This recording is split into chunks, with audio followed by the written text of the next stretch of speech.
बिस्मिल्लाहिर्रहमानिर्रहीम अस्सलाम वालेकुम। तो जनाब आज मैं आपके लिए कीमा मटर की बहुत ही आसान सी रेसिपी लेके आई हूँ। आप सबको पता है रमज़ान की आमद है और हम चाहते हैं हम ऐसी चीज़ बनाएं जो जल्दी से बन जाए, फटाफट हम किचन से निकल जाएं। तो बस इसीलिए मैंने ये रेसिपी जल्दी जल्दी बनाने वाली आपके साथ शेयर कर रही हूँ और ये भी बताऊँगी कि मटर का कलर ख़राब होने से हमने कैसे बचाना है। तो जनाब इसके लिए हमें जो चीज़ें दरकार होंगी वो तो आपको पता है। सबसे पहले तो हमें मटर फ्रेश चाहिए होंगे, जो मैंने भी मंगवा लिए। तकरीबन आधा किलो मटर मैंने लिए हैं और इनको फलियों में से निकाल के अच्छे से वॉश कर लिया है। तो वॉश करने का ध्यान आप भी ज़्यादा रखा करें, ज़रूर चीज़ को अच्छे से धोया करें। तो ये देखें ऐसे माशाल्लाह कितने फ़्रेश नज़र आ रहे हैं। तो 2 मीडियम साइज़ के मैंने प्याज लिए हैं और एक बड़े साइज़ का टमाटर है। अगर ये छोटे साइज़ के हों टमाटर तो आपने 2 टमाटर लेने हैं। और ये इसके आधा किलो मैंने बीफ लेके इसको भी अच्छे से धो के छलनी में रख दिया है ताकि एक्स्ट्रा पानी रिमूव हो जाए। और लहसुन अदरक को भी मैंने पीस लिया है ताकि टाइम को बचाया जाए, वीडियो ज़्यादा लंबी ना हो। तो इसको मैंने पहले ही पीस लिया था। तो अब हमने इसकी रेसिपी को शुरू करना है, बनाना शुरू करना है फटाफट से। तो इसके लिए मैंने एक कढ़ाई ली है, तो उसमें मैंने 2 ढोंगे के चम्मच जिस तरह होते हैं उस तरह कुकिंग ऑयल डाला है। अगर आप कुकिंग ऑयल में नहीं बना रहे तो आप इसके लिए घी को भी यूज़ कर सकते हैं। तो सबसे पहले हम इसमें प्याज ऐड करेंगे, जो 2 मीडियम साइज़ के प्याज हमने कट किए हैं, तो वो ऐड करेंगे और इनको हम सोते टाइप करेंगे, फुल फ्राई नहीं करना।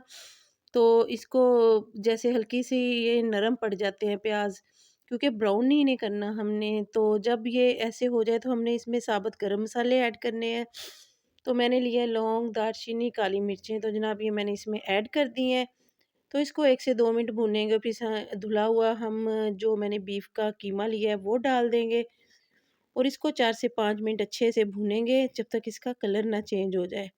तो ये करने से इसमें से हींग बिल्कुल ख़त्म हो जाती है, कोई इसकी स्मेल नहीं आती जिस तरह प्रॉब्लम होती है कि कोई स्मेल मीट वगैरह की। तो इस तरह करने से स्मेल ख़त्म हो जाती है। अब हम स्पाइसेस ऐड करेंगे, नमक और गरम मसाला, ज़ीरा और आम नॉर्मल मिर्चें घर में जो हम यूज़ करते हैं रेड वाली, मैंने कोई कश्मीरी मिर्चें नहीं यूज़ की। तो और हल्दी इसमें ज़रूर ऐड करेंगे ताकि इसका कलर थोड़ा अच्छा हो जाए, क्योंकि अगर कश्मीरी मिर्चें हम ऐड कर लें उससे हंडिया का कलर अच्छा ज़्यादा हो जाता है, मगर उसका अपना कोई टेस्ट नहीं होता। तो इसलिए मैं नॉर्मल मिर्चें यूज़ कर रही हूँ। लहसुन अदरक का 2 चम्मच मैंने पेस्ट डाला है इसमें। तो आपको पता है अभी तक मैंने पानी ऐड नहीं किया। तो ये लें, साथ ही मैंने इसमें टमाटर भी ऐड कर दिए हैं। तो इसकी दोबारा से 5 मिनट तक हम भुनाई करेंगे अच्छे से, ताकि लहसुन अदरक की जो खुशबू है वो इसमें अच्छे से मिक्स हो जाए। तो उसमें उसके बाद हम इसको गलाने के लिए हस्बे ज़रूरत पानी डालेंगे। तो उसके बाद हम इसको ढक देंगे तकरीबन हाफ़ आवर के लिए। हाफ़ आवर के लिए आप कोई भी काम कर ले, तो जब हाफ़ आवर गुज़र जाए तो ये देखें पानी तकरीबन काफ़ी कम हो चुका है और मटर भी कीमा भी गल चुका है। तो हम साथ ही इसके मटर ऐड करेंगे और इनकी भुनाई शुरू कर देंगे और तब तक भूनेंगे जब तक कि इसमें से ऑयल ना निकल आए। 3 से 4 हम सब्ज़ मिर्चें डालेंगे।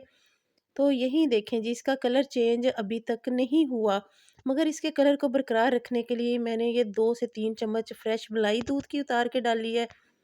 इससे एक तो टेस्ट बड़ा अच्छा हो जाएगा और एक एंड तक मटर जो है ना अपना कलर ख़राब बिल्कुल भी नहीं करेंगे।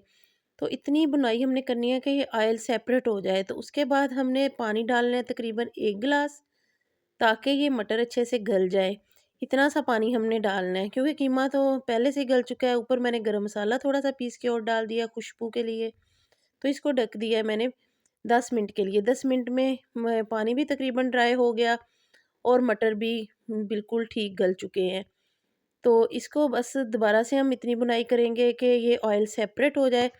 तो मैं भी इसी तरह बुनाई कर रही हूँ, क्योंकि जब तक बुनाई अच्छी ना हो चीज़ की तो खाना बिल्कुल भी अच्छा नहीं लगता। और जब ये मिर्चें डाली हो ना, थोड़ा-सा कलर का मसला होता है मगर होती सही हैं। मुझे उम्मीद है आपको मेरी रेसिपी पसंद आई होगी। अगर आपको मेरी आज ये मटर कीमा की रेसिपी पसंद आई है तो आपने लाइक और शेयर ज़रूर करना है। फिर मिलेंगे नई रेसिपी के साथ। अल्लाह हाफ़िज़।